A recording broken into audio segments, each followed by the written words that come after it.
Welcome to Trading Lounge and the European Indices, and I'd like to start with the mid-cap here for Germany, and let's go through it. So wave 3 here, an A and a B, and we're looking for 5 waves down for C. So I thought I might have had a low in here of wave 5 here, but going back over this and looking at all the other markets, we're looking at this as a wave 4 to the upside.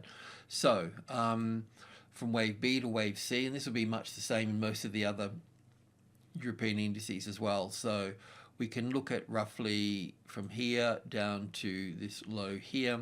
The 38.2% retracement level can come back in around that space. So we can look at it like the wave 4 of 1 lesser degree here, and also the 38.2%. So we're kind of looking in that box there for that, and then one more move to the downside.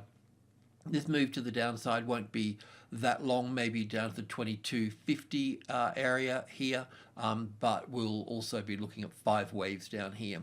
We know that if wave 2 is simple, wave 4 can be complex.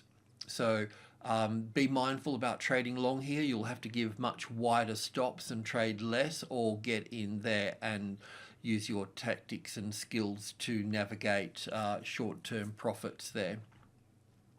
So with the German DAX here, I was looking at this to be the low in here, but that's not going to be the case. So we need to bring this wave 3 over to here, this wave 5 over to here, whoopsie-daisy, and this wave 4 over here. I'll adjust that later. So we're looking up here at the 11,600 here. So this is also, this 11,500 is a medium level. So in terms of the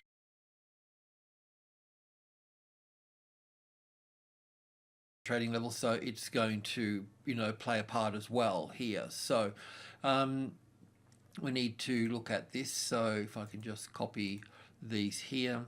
Also to this move to the upside here appears to be in 3 waves here. I'd need to check that. In fact, I won't label that because I got caught out with that with the UK market. The UK market looked like it had 3 waves up, but on the cash market, the physical market, it had 5 waves up. So, but anyway, copy that here for wave B. I just need to look at where that is actually, but I'll put it there for the time being, and then we'll look at wave C moving up. So we still have a way to go for this to move up here.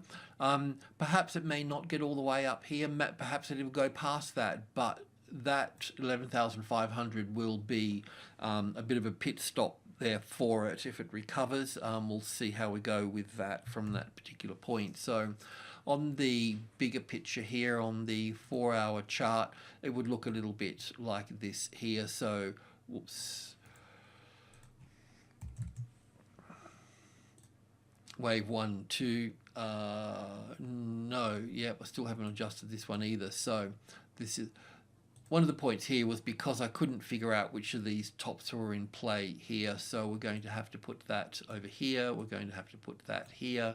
I can remove that alternative count and bring this one over to here, 38.2% retracement level. I mean, it can come back to the wave 4 of 1 lesser degree, but it's quite high at that stage. So we'll just have to see how that plays out there, and then we can bring this over here as such. So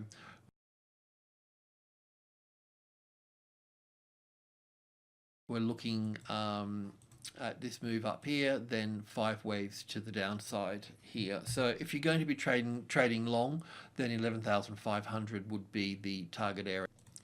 Okay, I want to go to the AEX because funny enough, always had the right count for this particular one here. So from wave B to wave C here, had a much clearer pathway, and perhaps I should have used this one, and that's my fault. But being a smaller market, the AEX here, I kind of just had to use it as a bit of a guide stick rather than make it the dominant count. But in this case, it's played out quite nicely. So once again here, I'll just check this from wave 2 here to wave 3, 38.2% is in here, so we can always look between the top of wave 4, 1 previous degree, and the 38.2% retracement level.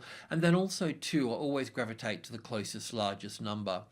here. So, but you wouldn't trade to 530. You would trade to the number 8 below that, so the 528, because 8 is a profit-taking number. That's where the bids are going to be hit at that particular point. So we can tidy that up. So yeah, that's that. And the FTSE too, we need to drag it thrashing and kicking into the same count. So we had a low in here for this as well, so I've rearranged that, and we're looking now at a move up into this space here. We've already had the A wave, so I could move that B wave into here.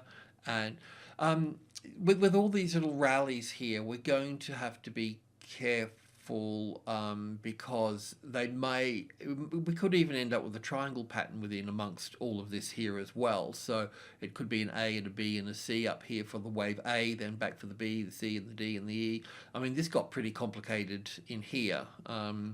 So this could also get complicated as well. The other thing too is I mean, normally when I look at this is wave 4 of this degree of structure, then this degree of structure here, the blue one, should be larger than this one, at least in terms of the next degree higher in terms of ratios. So, but to the upside, 7,165 there we'll be looking at in that case. I'll just have a look at the 1 hour chart here. Okay, I've got a bit of detail here, so that's good. So yeah, look here, it looks like 3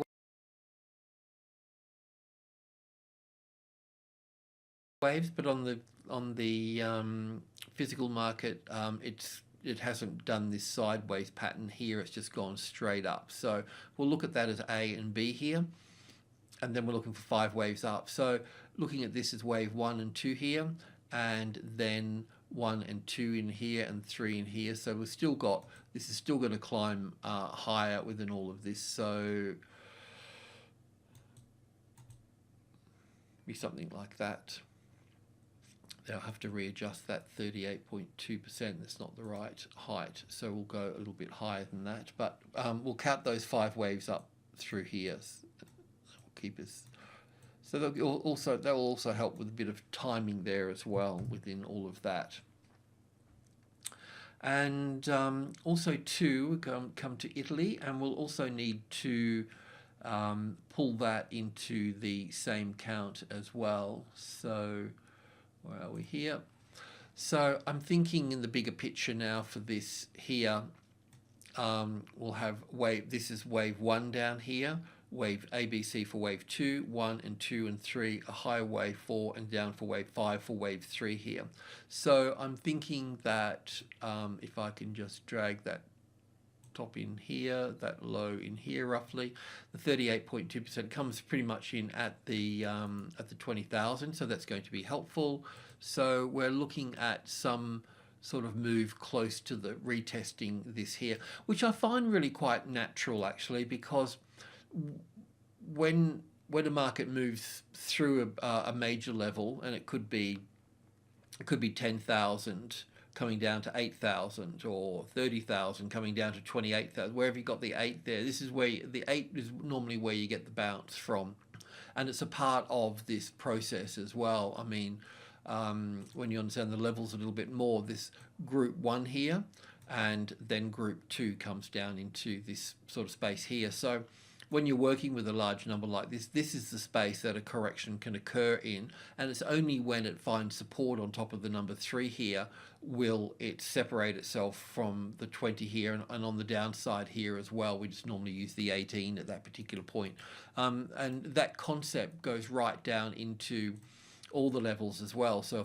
if 21 was the main level, then the same concept would be applied too, in terms of 1, 2 and 3 to the upside, and also to the downside with 65, 72 and 80 in here as well. So it's a micro macro concept, those trading levels. So look, we're on the right track here to a point where we're looking for wave 4 to pull in place and wave 5 to complete itself here. We started to count it to the upside, but now at least we've got a target area here, so we're looking at the 20,000 area within this. So definitely cover shorts, and look, I'll just save that. Definitely cover shorts, and let's leave that. We don't need that there for the time being. Yeah, cover shorts and be on the long side for this. Alrighty, thanks for tuning in. Much appreciated. Cheers.